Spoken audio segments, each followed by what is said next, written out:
The three books from which this lecture is taken are the God-Kings of Europe, which was published a couple of years ago, the God-Kings of England, which was published last year, and the God-Kings of Outremer, which hopefully will be published at the end of this year.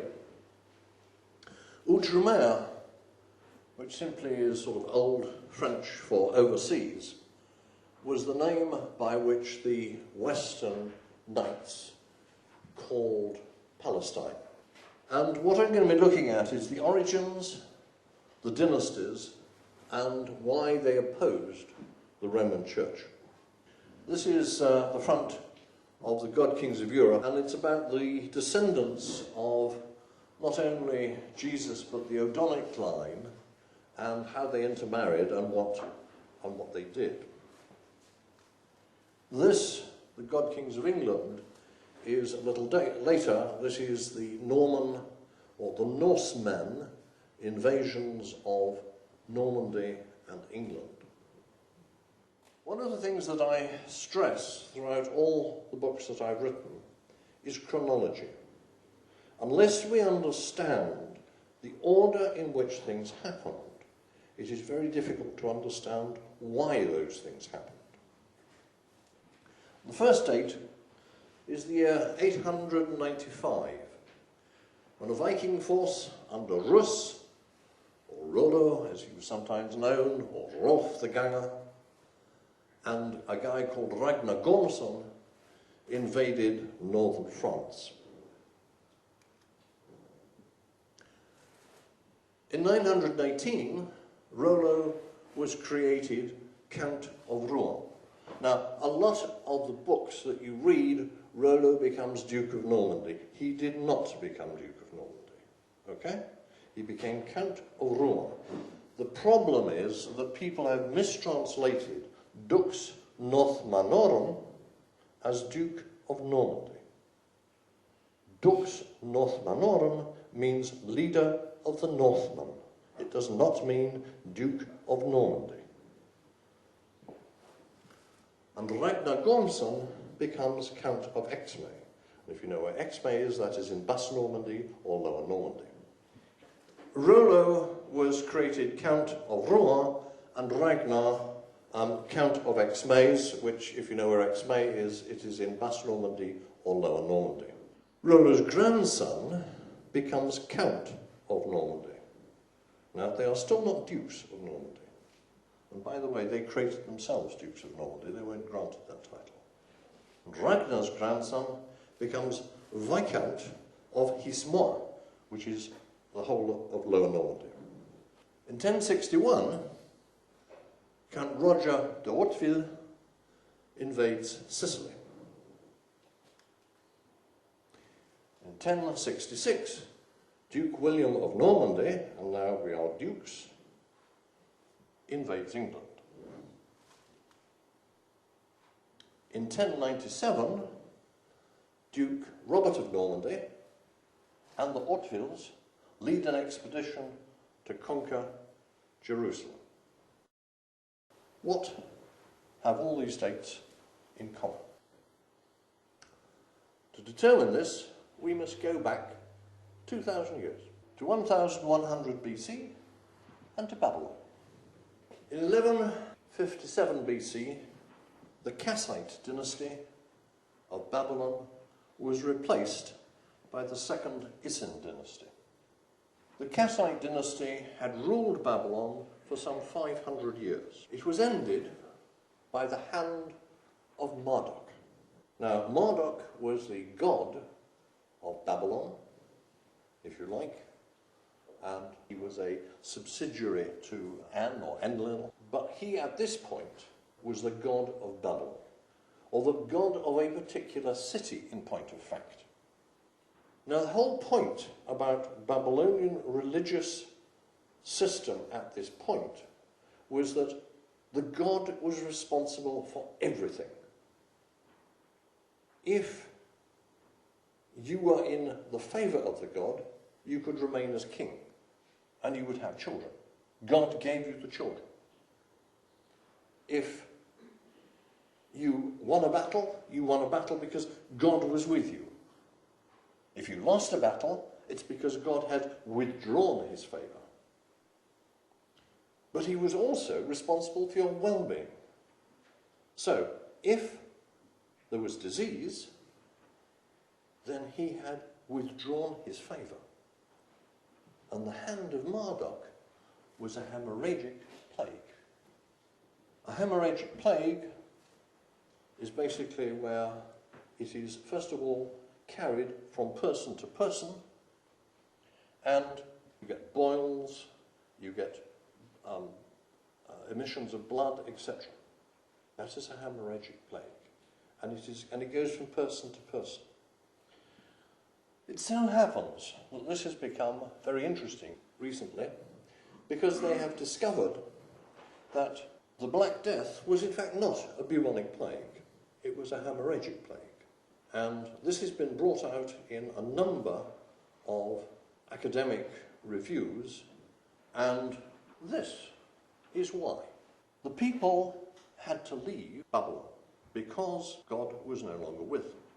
But some people built up an immunity to this hemorrhagic plague. This mutation, because that's what it is known as CCR5 Delta 32. Why is it so important now? Why have we suddenly become interested in this? Because guess what? It gives you immunity to HIV-1. So, they left Mesopotamia and they moved north. They possibly founded Troy. I say possibly because we can't prove it. But we shall be able to show that they were certainly in Troy. There they moved up through Bithynia, past the Black Sea, and either this side of the Danube or that side of the Danube. Again, we do not know exactly. We know that they got to this point, and we know that they moved up to here.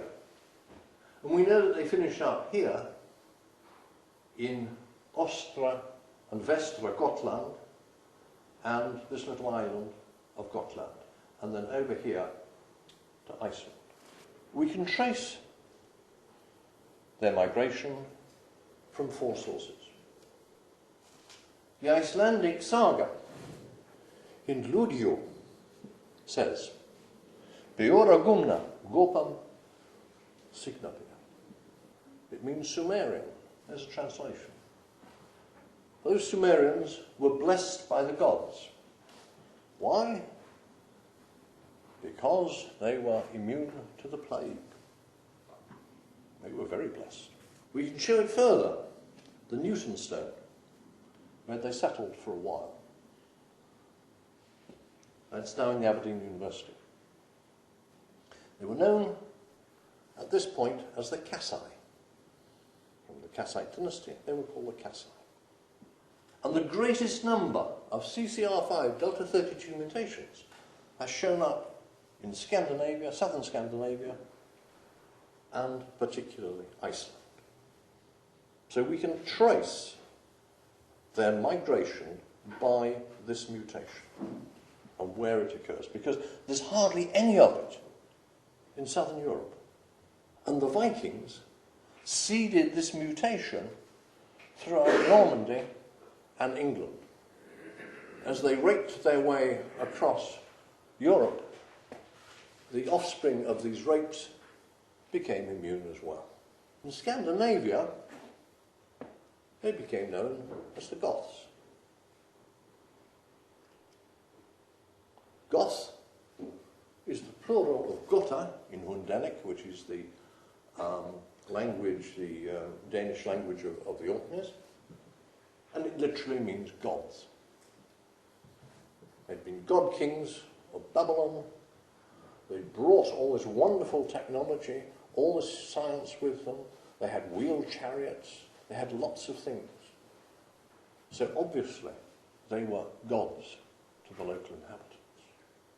From Scandinavia, they moved south and split into 2 groups, the Visigoths and the Ostrogoths.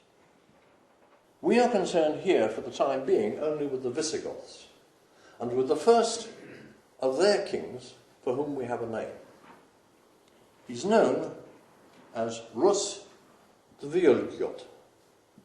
I'm putting these up because names get changed through different languages. In Sumerian, or Babylonian, Odin is called Idina. In Old Mesopotamian and Trojan, he is called Ewan. In Gothic, Veod. In Old Norse, Nodin. In Anglo-Saxon, Woden. And in Mercia, Wotan. These were the names of the last two Kassite kings, Marduk Apla Idina and Zababa Shuma Idina. So these were the first two Odins that we can identify. Rus, the Violgyot, can be analysed as follows. Rus means Trojan. It shows that he is saying, I was in Troy, or my ancestors were in Troy. And Violgyot simply means the Woden Goth, or the Woden god. So here we have, through the names, the proof of who they considered themselves to be descended from.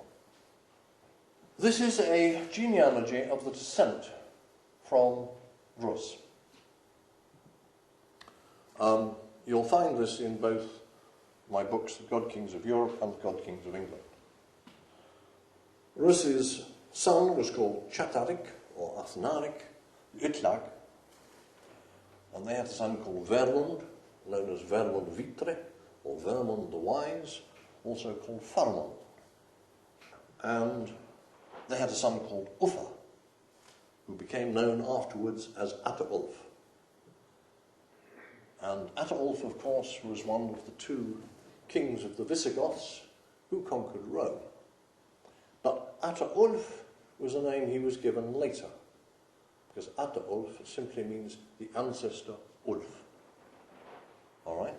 The same as Ataturk means father of the Turks, so Ataulf is the father Ulf, or the ancestor Ulf. And he marries a woman called Maria of the Elchasites. Now, Uffa, before he became leader of the Visigoths, had in fact started off as being king of Mercia. And at that point Mercia was in the ascendancy, and he also became king of the East Angles and the East Saxons. And he marries Maria of the Elchasite, and the Elchasites claim descent from Jesus. They have a son called Clodio, or Clodomir, and they in turn have a son called Clodovech, which simply means son of Clodio. Now, he marries a Burgundian princess and takes over her kingdom and changes his name from Clodovech to Gundobad. And this confuses lots and lots of historians. But that is what happened. They have a son Gundobad and so on. You can see the whole thing down. And there's a little bit of a gap then, but it goes down to a guy called Heraldus Brocchus. Now, Heraldus Brocchus is simply a Latinized name.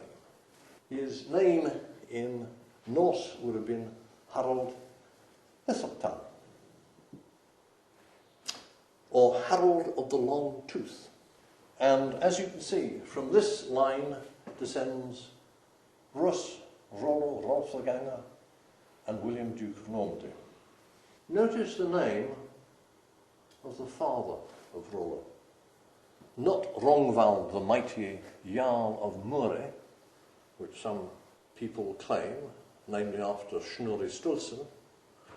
Snorri Sturluson was writing 250, 300 years after the events. This was the name given to Rus's father by his contemporaries. And I suggest to you that his contemporaries probably knew better than Snorri Sturluson, who lived 250 years afterwards and had no access to any written records. When Rollo's descendant becomes Duke of Normandy, he's actually merely taking back his ancestors' realm. Because, guess what? They had been kings of that whole area, and much of more, as kings of the Visigoths.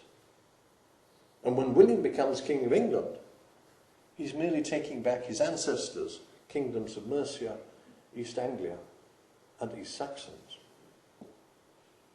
In fact, interestingly enough, as you will see from my book, The God-Kings of England, Harold Godwinson's claim to the throne comes through his mother, whose descent is actually the Danish descent.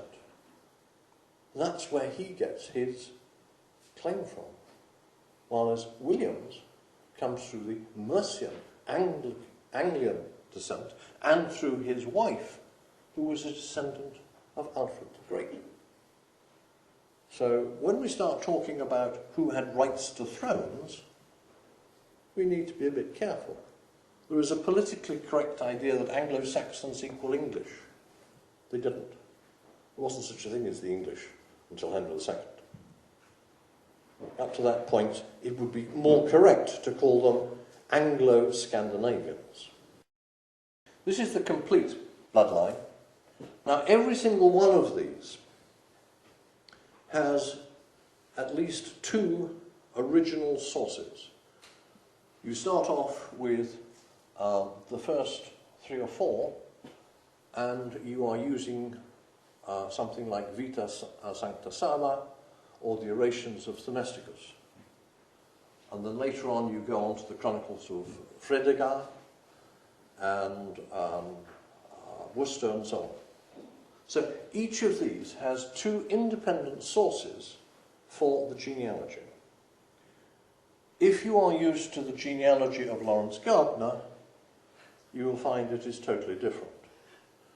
My problem with Lawrence Gardner is that he quotes people like Fredegar. Well, I have a copy of Fredegar's Chronicles in my library, in its original Latin, and if you look and say what it says there, this is what it says, and not what Gardner says it says. Now, to be frank to Gardner, he is only doing what someone else did, a guy called Stuart, when he wrote something called Royalty for Commoners, which some of you may be familiar with. Well, that's where the mistake took, because he used that guy's translation. Or translation's wrong. Now, why did these families oppose Rome and Roman Christianity? Right. Now we're going to look at another genealogy, a genealogy known as the House of Bethany. And in it, you have a guy called Yeshua ben Yosef, or Jesus, who is married to Maria. Now, not at this point, please, Maria Magdalene. Maria of Bethany. Okay? They have a daughter, Maria, who marries a guy called Sigismundus. They have a son and a daughter. The daughter Ruth marries a guy called Osmaeus. And they produce a son called Elchazai. Okay, you can see the whole thing. However, note a number of things. This document was produced in the year 419 or thereabouts. It was in the possession of the family of Clodomir.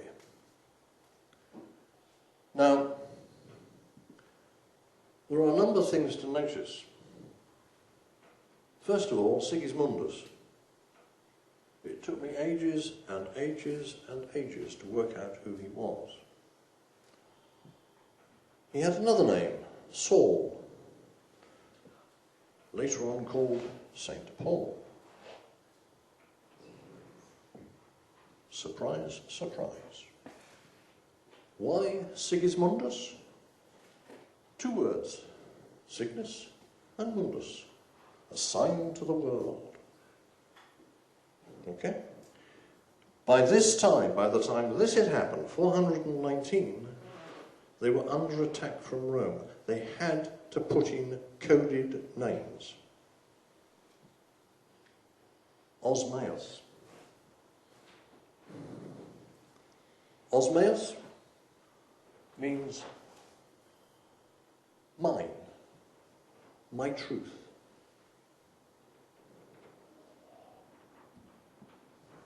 So again, this is just a code. Belshazzar. His name wasn't Belshazzar. It's a title. It means hidden power. And he was hidden. Hidden from the Roman Church. Interestingly enough, I think he's probably his granddaughters, although it shows in this as his daughters, but in fact they're probably granddaughters. They were twins. And twins run in the family. You get them over and over and over again. And then you have their descendant Maria, who marries in this thing Atta. Notice this is a totally different document to the other one, where he's called Ulf or Uffa. Here he's known as Atta. But he wasn't known as Atta, of course, at the time, because this document was written several 100 years after the event. Okay, so here he's already been called Atta, the ancestor. The dynasty of Atta-Ulf and Maria became known as the Ulvungar dynasty, which simply means the folk of Ulf. That's all it means, the descendants of Ulf. In some Scandinavian things it's called the Folkunga dynasty, and the junior branch is known as the Yngling dynasty. And they were the royal families of Denmark and Sweden, respectively. Again, we need to look at names and how they change. Uffa, Offa, Ulf, Wulf, Folf, Folk, Folk, all have the same origin. They mean wolf or dog. The Vikings were called the wolves of the seas, the sons of Ulf. From Harold Heselton, you get a line, and you have a look at them. King of Denmark, King of Denmark. Overlord in Scandinavia, King of Denmark. King in Denmark, Count of Rustria, Grand Duke of Novgorod. From this guy descends the Tsars of Russia. Count of Rustria, Kings of Denmark. Overlord of Scandinavia, Drusina in Russia. King of East Anglia, King of South Jutland, Count of Friesland, King Northumberland. There's a guy at the bottom down here, Ragnar Gormson. Ragnar Gormson becomes Latinized as Rogerius Gormericus. And when eventually they build a hill fort, a castle in Lower Normandy, they become known as Rogerius Mons Gomerici, from which you get Montgomery. Now, these families knew from whom they descended, that they descended from both Odin and the Davidic line of Jesus. We showed you earlier the genealogy of the House of Bethany. This is the original Latin document. I tried to scan in an actual copy of the original, but I couldn't do it, so I've just put up what it says. Maria et Jesu Maria genuit, Maria et Sigismundus Ruth genuit, Ruth et Osmeus Elchasiah genuit. Mary and Jesus begat Mary. Mary and Sigismundus begat Ruth. Ruth and Osmeus begat Elchasiah. A number of interesting things to note here, if you are Latin experts. First of all, genuit. Third person singular. But there's two people, Maria and Jesu. You would therefore expect to see genuine, wouldn't you? But you don't. You get it in singular. Because, the other thing is interesting, Maria, Ruth. The female names are at the beginning of the sentence. Very, very unusual in a patriarchal society. So, what group of people would say it's Maria who genuit and Jesus just happens to be the father? It's Maria who genuit and Sigismundus just happens to be the father. The answer is the Jews. Because in Judaism it is through the female that you take your religion. If your father's Jewish and your mother's not Jewish, tough, you're not Jewish. If your father isn't Jewish and your mother's Jewish, you're Jewish. Duda of St. Quentin wrote a book about the beginnings and history of the ducal family of Normandy. And this is what he says at the beginning of this book. It is what I have written in this book with mixed feelings, surprised, shaking, stupefied, frightened, doubtful. Well, guess what? Here you are, Dean of St. Quentin. You're being asked to write a history of your patron. And along comes your patron and says, oh, by the way, here's the documents to prove my descent from Jesus. But that's what he actually wrote at the beginning of it. Not very surprising, is it? Furthermore, when William I conquered England and got into London, he authorised a Jewish ritual bath to be built within walking distance of the White Tower, or the Tower of London it's now called. And he addresses the Jews as his Jews. Now think about it. When he built the White Tower, he flattened everything for miles around. Absolutely flattened it. You can see this in the Anglo-Saxon Chronicles.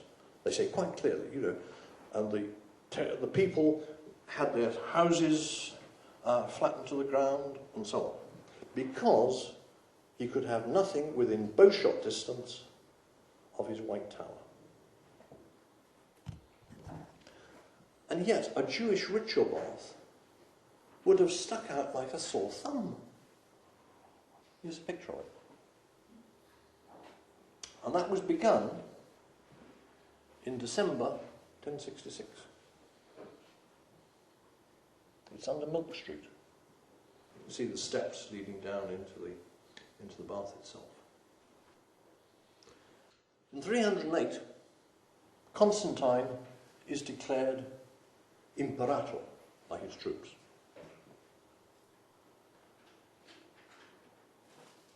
And on 24th of October, AD 312, Constantine becomes absolute ruler of the Roman Empire. He does so by knocking off all the competition, including any members of his family who inconveniently happen to be in the way. In 316 AD, Constantine summons the new Bishop of Rome, a guy called Sylvester. Now, at this point, the Bishop of Rome is just that. He's the Bishop of Rome. Constantine had tried to do a deal with Sylvester's predecessor, a guy by the name of Miltiades. But Miltiades said, no ways, my son, because I'm not prepared to do what you want. Sylvester and Constantine spend 24 hours talking, after which Constantine summons a meeting of the clergy and announces, we have decided to approve Sylvester as successor of Miltiades. It is Constantine who appoints Sylvester as Pope, the first Pope. This wasn't had anything to do with the clergy. This is an announcement by the Roman Emperor that from now on Sylvester is going to be the person who decides things. And he decides that Christianity will be the sole religion of the Roman Empire. The question is why? The answer is Mum, the Empress Helena. It is very doubtful if Constantine himself was ever a Christian. This famous battle where he's supposed to put the sign of the cross up is an equilateral cross which had nothing to do at that point with Christianity. It was the sign of the sun. And he was almost certainly a worshipper of Sol Invictus, the invincible sun. The Empress Helena had been born a slave in Bithynia. At some stage had converted to Christianity. What we would call today evangelical Christianity. And she probably badgered poor Constantine into making Christianity the one and only religion of the Roman Empire. But Constantine knows that he has to sell this new religion to the Roman Senate and people. Certain changes have to be made. Roman heroes, gods, etc. were divine. The emperor was divine. So Jesus had to become divine. The Roman emperors, when they died, ascended into heaven as gods. And they had to have divine births. All the various Roman gods, they all had divine births, so we had to have a divine birth. Nothing to do with Christianity. This is Roman mythology. And of course, they have to ascend into heaven, because that's what the emperors did when they died, didn't they? They ascended into heaven. And of course, Rome couldn't possibly be responsible for the death of Jesus. Oh, perish the thought. I mean, you know, here you are. We're making this guy divine and we've just gone and killed him. Oh, sorry about that, chaps. We made a mistake. So they had to find scapegoats.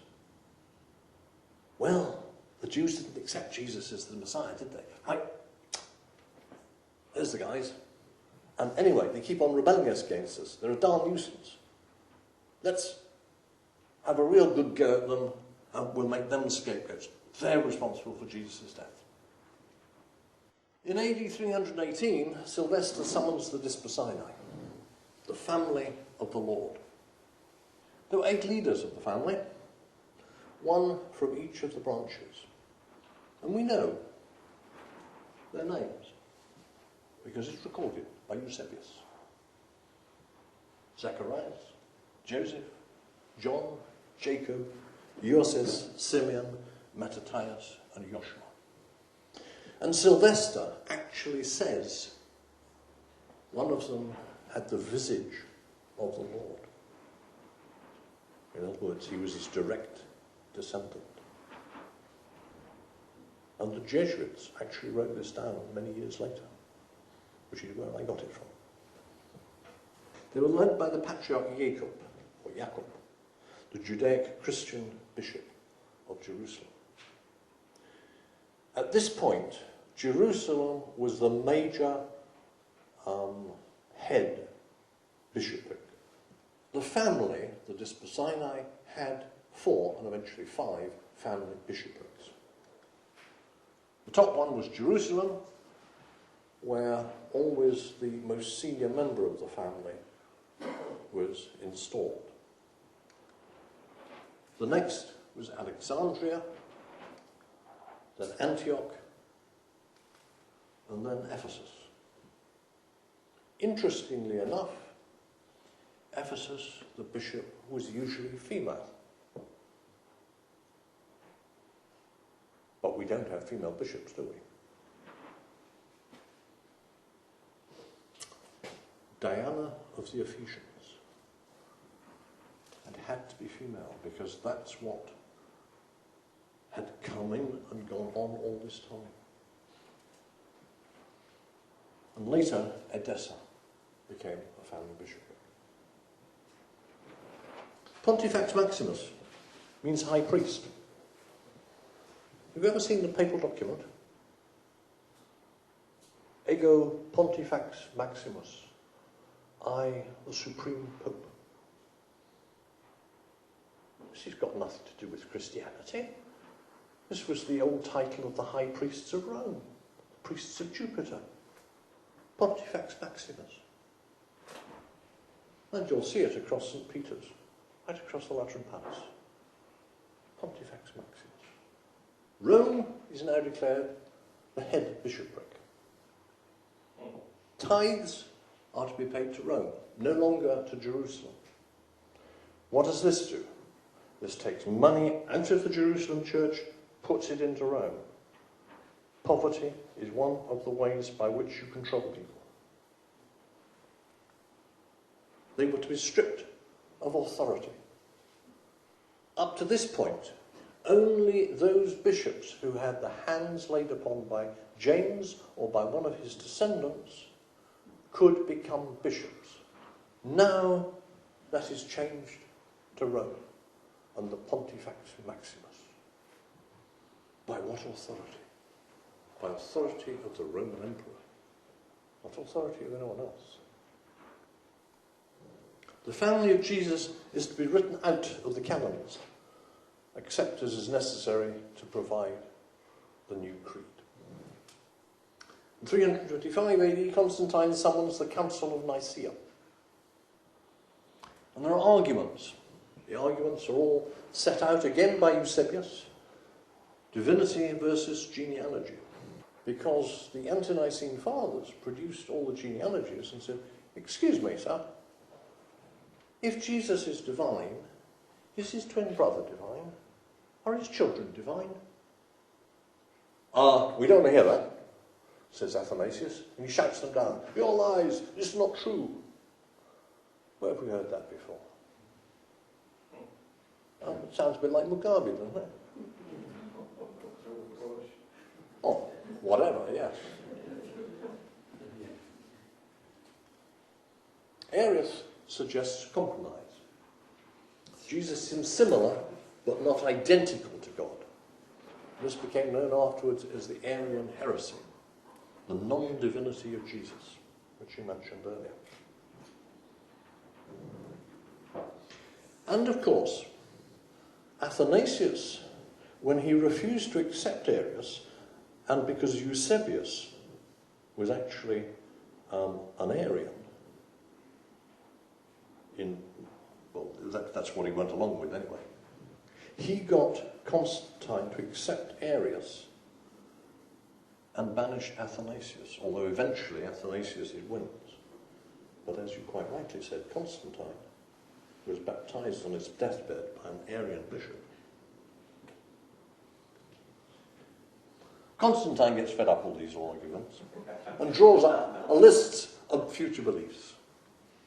It's known as the Nicene Creed. I believe in God the Father Almighty, maker of heaven and earth, and in Jesus Christ, his only Son, our Lord, blah, blah, blah.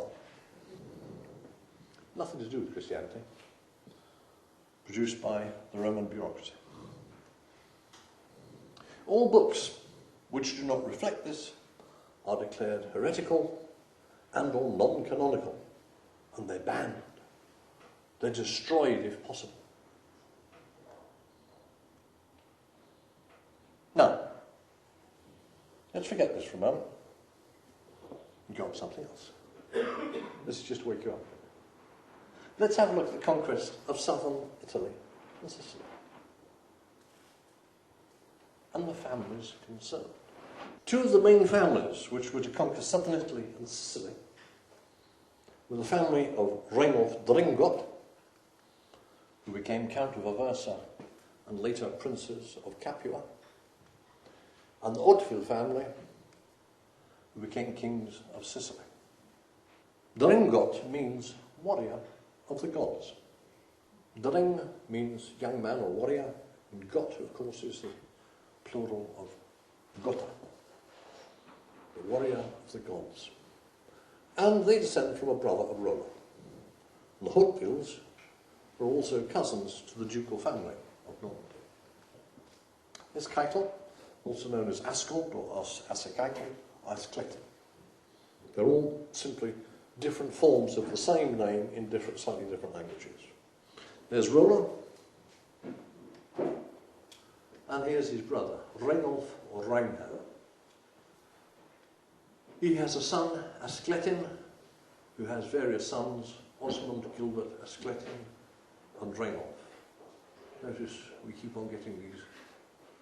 And then this Ascletin, his son eventually becomes Count of Aversa, because Rainulf dies without issue. I actually think, this is the most information I could get from the documents available, but I actually happen to think that there's a generation missing here. because these were only about, somewhere between 18 and 20 at the most, when they invaded Italy. And yet, Rainulf, even if he was a much younger brother than Rollo, his date would have been around about, say, died about, I don't know, 950. So my guess is there's a generation missing there. But that's what the documents say at the moment. The two main families involved are both Ulvungars. By 1067, the Ulvungar dynasty were kings of Norway, Sweden and Denmark, Grand Dukes of Novgorod, later become Tsars of Russia, Dukes of Normandy, Kings of England, Princes of Capua, and Kings of Sicily. In what, 200 years? Not bad.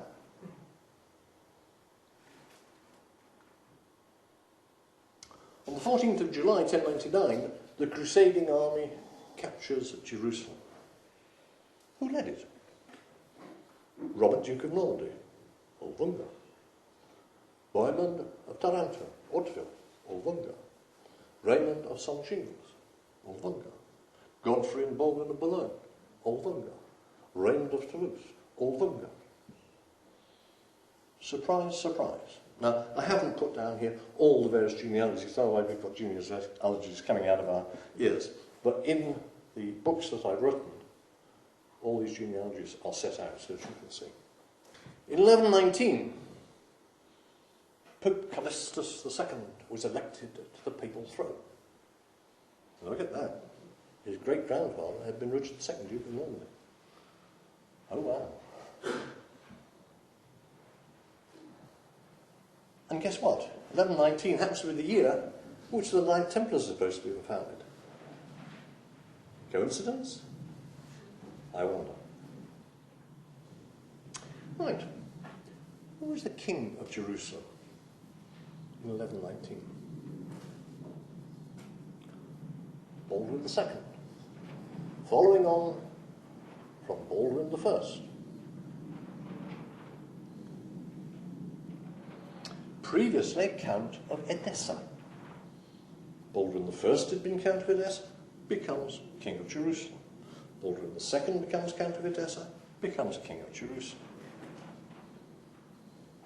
Now, why did a group of crusaders, who supposedly were going to go and capture Jerusalem, suddenly go north, leave the main army, and go to Edessa? If you look at, for example, the history of the Crusades by Runciman, he just says, oh, well, we don't really know why they went there. What was in Edessa? The answer was the royal library of King Abgar, who was supposed to have corresponded with Jesus. Now, there are two letters which the Roman Catholic Church very proudly has put onto the internet, which are supposed to be the letters between King Abgar and Jesus. The only trouble is they quite clearly date from after 400 AD.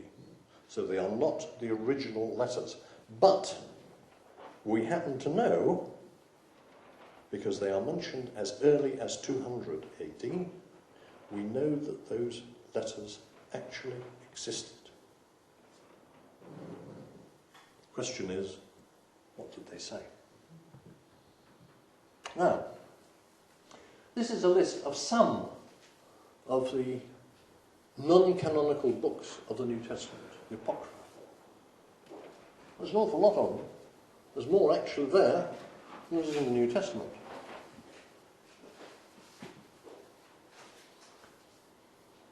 Amongst them, you note the secret Gospel of Mark, the Gospel of the Egyptians, the Gospel of the Hebrews, the secret book of James. I reckon that some of the documents which might have been found either in Edessa or perhaps later in Jerusalem was A, the Gospel of Philip, and B, the book of Belshazzar. There you are. A copy of the Gospel of Philip. This is Sahidic Coptic on this side, and this is the English translation. There were three who always walked with the Lord: Mary his mother, the sister of his mother, and Miriam of Magdala, known as his companion. In brackets, and the translators put this in koinonos. Koinonos. For him, Miriam is a sister, a mother, and a wife. Koinonos. Let's have a look at that. Koinonos is Sahidic Coptic that comes from the Greek. It means to have sex with, to copulate with, to mate with. It means a sexual companion. There is no possibility that it means anything else. It comes from the Greek verb koinonon.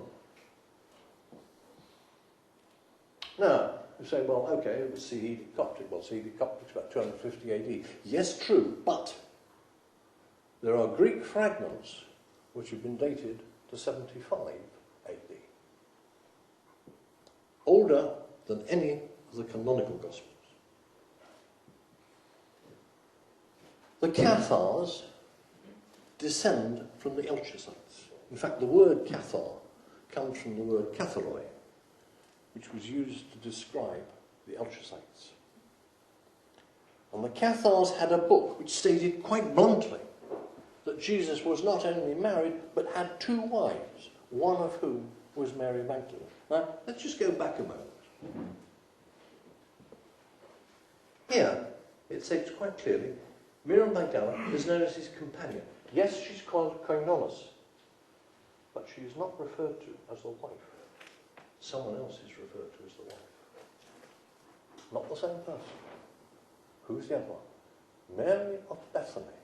Now, one of the big problems that we have is that Pope Gregory, in his homily number 132, maintained that Mary of Bethany and Mary of Magdalene were the same people.